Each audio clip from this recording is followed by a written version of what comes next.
Good evening बच्चों, कैसे हैं आप लोग? How are you? तो हम लोगों ने पिछले क्लास में बात किया था किंगडम मोनेरा के बारे में, और आज हम लोग जो बात करने वाले हैं वो किंगडम प्रोटिस्टा के बारे में, जो कि 5 किंगडम सिस्टम क्लासिफिकेशन में किंगडम मोनेरा के बाद किंगडम प्रोटिस्टा आता है। और ये किंगडम प्रोटिस्टा टर्म दिया गया था अर्नस्ट हैकेल के द्वारा 3 किंगडम सिस्टम ऑफ क्लासिफिकेशन में।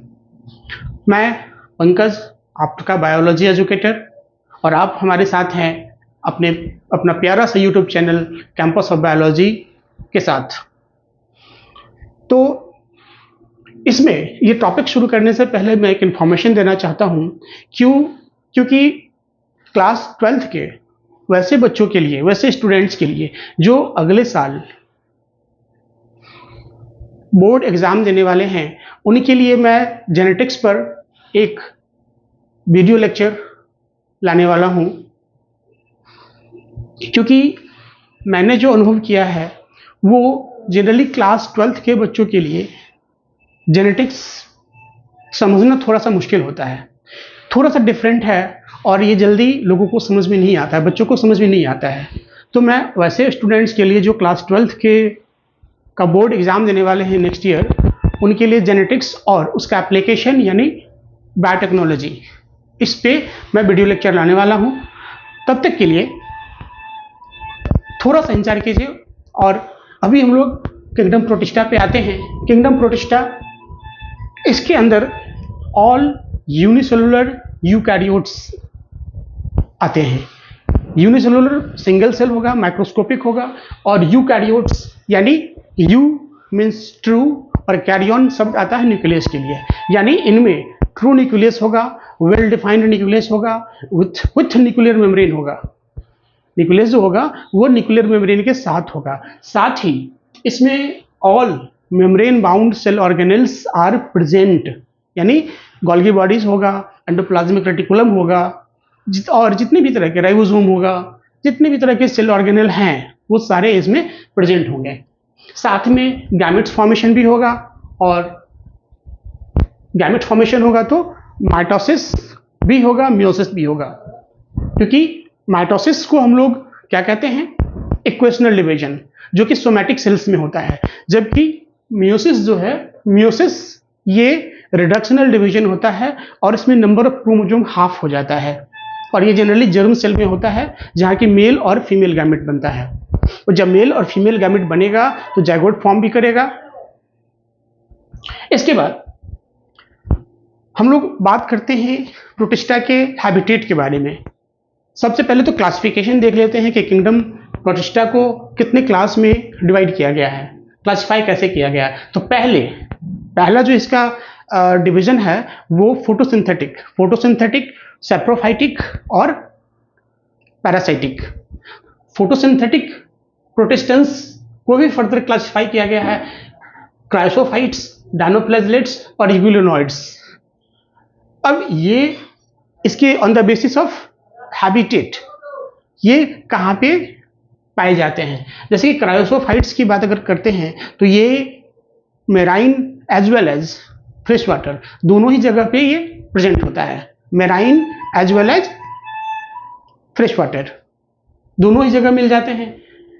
जबकि डायनोफ्लैजलेट्स जो है, डायनोफ्लैजलेट्स आपका सिर्फ और सिर्फ मेराइन, एक्सक्लूसिवली मेराइन।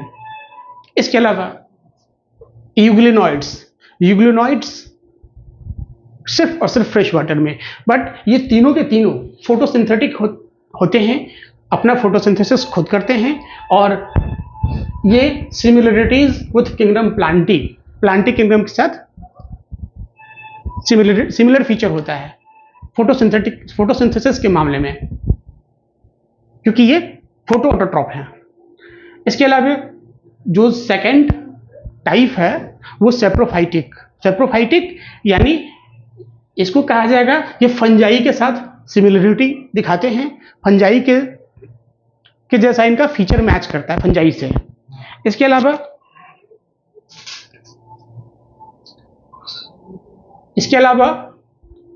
तीसरा जो टाइप है, हाँ, ये सेप्रोफाइटिक में स्लाइम मोल्ड्स ये हेटरोट्रॉप्स होते हैं। हेटरोट्रॉप्स बल्कि सेप्रोफाइट कहेंगे। सेप्रोफाइट का मतलब होता है they feed on dead and decaying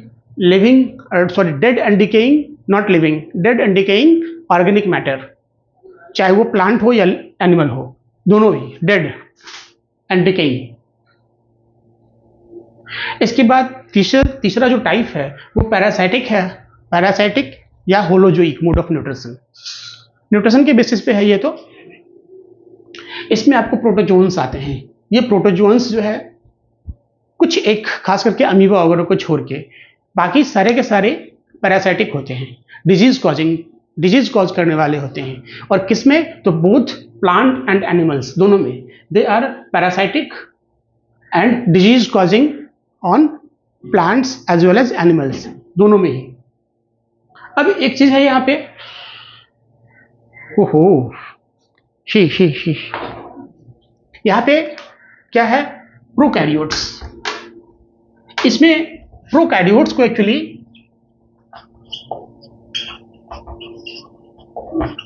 prokaryotes protista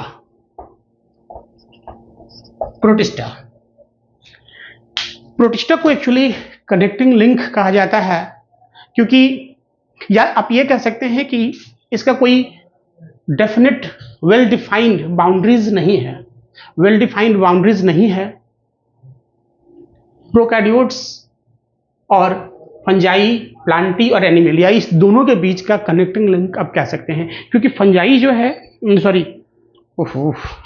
fungi जो है, प्रोटिस्टेंस फंजाई से भी सिमिलरिटी दिखाते हैं, जैसे कि स्लाइम मॉल्ड्स फंजाई के जैसा कैरेक्टर्स, उसके जैसा फीचर्स। इसके बाद जैसे फोटोसिंथेटिक में क्राइसोफाइट्स है, डायनोफ्लैजिलेट्स है, यूग्लिनॉइड्स है, ये आपका किंगडम प्लांटी से मैच करते हैं इसके फीचर्स। इसके अलावा किंगडम एनिमेलिया से जो मैच करता है वो पैरासाइटिक या होलोजोइक मोड ऑफ न्यूट्रिशन, इसमें कि आपका प्रोटोजोन्स आता है।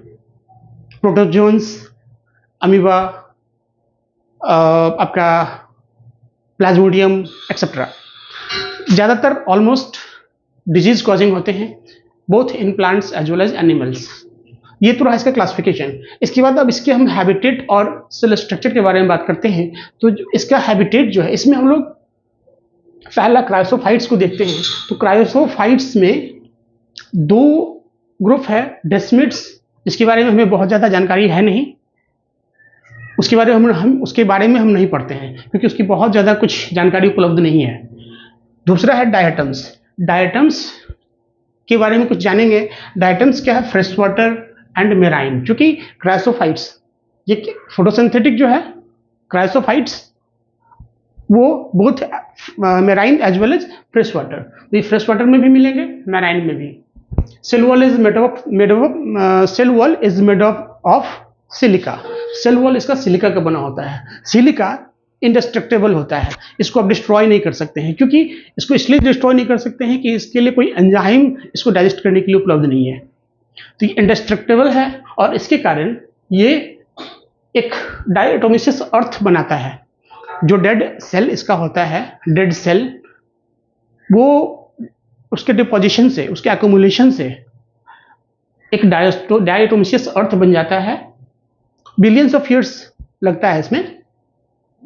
इसके बाद इसका जो स्ट्रक्चर होता है वो सोप केस के लायक होता है, एक दूसरे से ओवरलैपिंग, एक दूसरे के ऊपर ओवरलैपिंग, सोप केस जैसा, लाइक ओवरलैपिंग स्ट्रक्चर। इसके अलावा एक चीज और इसमें है कि फ्लैजिला एब्सेंट होता है। डायटम्स में फ्लैजिला एब्सेंट होता है और इसके कारण से ये मूवमेंट इसमें जो होता है वो पैसिव मूवमेंट होता है, एक्टिव मूवमेंट नहीं होता है, पैसिव मूवमेंट होता है। और ये क्या कहते हैं? फ्लोट करते हैं, फ्लोट वाटर के सरफेस पे फ्लोट करते हैं और इनको प्लैंकटन बोला जाता है। Plankton, passive movement with flow of water current के साथ फ्लो करते हैं, पैसिव ट्रांसपोर्ट होता है और इसको प्लैंकटन बोला जाता है। इसमें चूंकि ये फोटोसिंथेटिक है तो क्लोरोफिल ए प्रेजेंट होता है। इसके बाद ये ओशंस में चीफ प्रोड्यूसर हैं, they are chief producers in ocean में चीफ प्रोड्यूसर हैं। इसके अलावा इसका यूज, इकोनॉमिक इम्पोर्टेंस जो है, ये पॉलिशिंग में यूज किया जाता है, पॉलिश करने में। इसके बाद oil filtration, manufacturing of syrups etcetera. ये समराइज करके मैंने बताया है डाइटम्स के बारे में, बहुत डिटेल नहीं बताया, समराइज करके बताया है। इसके अलावा दूसरा जो ग्रुप है डाइनोफ्लैजिलेट्स। डाइनोफ्लैजिलेट्स जैसे कि नाम से स्पष्ट है, तो डाइनोफ्लैजिलेट्स ये इसमें दो फ्लैजिला होता है, एक ट्रांसवर्स ग्रुप्स में और एक लॉन्गिट्यूडिनली, एक लॉन्गिट्यूडिनली और एक ट्रांसवर्स। इसका जो मेन एग्जाम्पल है वो गोनियालक्स है। गोनियालक्स ये क्या करता है, रेड टाइड कॉज करता है, क्योंकि ये इतना फास्ट मल्टीप्लिकेशन करता है बाइनरी फिजन के थ्रू, इतना फास्ट मल्टीप्लाई करता है कि जिस भी एरिया में एक्सक्लूसिवली मेराइन है और जिस भी जगह पे ये पाया जाता है उस जगह पे इतना रैपिड ग्रोथ होता है, फास्ट मल्टीप्लाई करता है कि उस पूरी जगह को रेड अपीयरेंस दे देता है। उसको आप रेड टाइड कहते हैं, रेड टाइड। और साथ में एक टॉक्सिन भी सिक्रेट करता है, टॉक्सिक सब्सटेंस भी सिक्रेट करता है, जो कि उस एरिया में दूसरे एक्वाटिक एनिमल्स के लिए, खास करके फिशेज के लिए ये हार्मफुल होता है और ये किलिंग ऑफ फिश कॉज करता है। और ह्यूमन बीइंग्स के लिए भी, अगर वैसा इन्फेक्टेड फिश अगर हम लोग खा लें तो हमारे अंदर भी पैरालिसिस कॉज करता है। ये रहा। इसके अलावा एक और इसका जो टाइप है वो यूग्लिनॉइड्स मेनली फ्रेश वाटर में प्रेजेंट होता है, फ्रेश वाटर में पाया जाता है। उसके बारे में हम लोग नेक्स्ट वीडियो में देखेंगे। तब तक के लिए मैं उम्मीद करता हूं आप लोग मेरे इस समराइज किए हुए टॉपिक से संतुष्ट होंगे और आशा करता हूं, उम्मीद करता हूं कि आप लोग हमारे साथ बने रहेंगे। नेक्स्ट वीडियो में वहां भी मैं समराइज करके ही दूंगा, जो भी टॉपिक्स में अभी बात कर रहा हूं सब सारा समराइज करके ही दूंगा, क्योंकि मेरे साथ एक तो इरेगुलर रह रहा हूं, मैं लगातार वीडियो नहीं आ पा रहा है, कारण कि इससे पहले जो वीडियो मैंने डाला था वो विदाउट थंबनेल डाला था। थंबनेल बनाने मुझे आता ही नहीं था। आज मैं सीखा हूं थंबनेल बनाना। इसके साथ साथ मैं एडिटिंग सीख रहा हूं, एडिटिंग जो प्रॉपर कंटेंट आप लोगों को देना है। इसके अलावा मैं एक और चीज़ कर रहा हूं कि मैं डिजिटल बोर्ड में मैं देख रहा हूं, डिजिटल बोर्ड पे पढ़ाने का कुछ और अलग मजा है। तो जब तक डिजिटल बोर्ड मेरे पास नहीं आता है तब तक मैं ऐसे समराइज करके ही, समरी टाइप से ही देता रहूँगा। हाँ, खास करके जेनेटिक्स वगैरह जैसे चैप्टर जो मैं 12th क्लास के लिए पढ़ाने वाला हूँ वो हो सकता है कि मैं थोड़ा डिटेल्ड बताऊँ, लेकिन आने वाले समय में कुछ महीनों में मैं डिजिटल बोर्ड उम्मीद करता हूँ कि आ जाएगा मेरे पास। और साथ के साथ एक चीज़ और है, जल्दी ही वेबसाइट फॉर्मेशन भी हो जाएगा, वेबसाइट भी आ जाएगा और जो भी आपको नोट्स चाहिए वो नोट्स मैं आपको अपने वेबसाइट के थ्रू आप लोगों को उपलब्ध करा दूंगा। तब तक के लिए शॉर्ट वीडियो आप लोगों को कैसा लगता है अवश्य मुझे कमेंट करेंगे और कोशिश करूंगा मैं धीरे धीरे इसको इम्प्रूवमेंट करूं। तब तक के लिए ऑल द बेस्ट।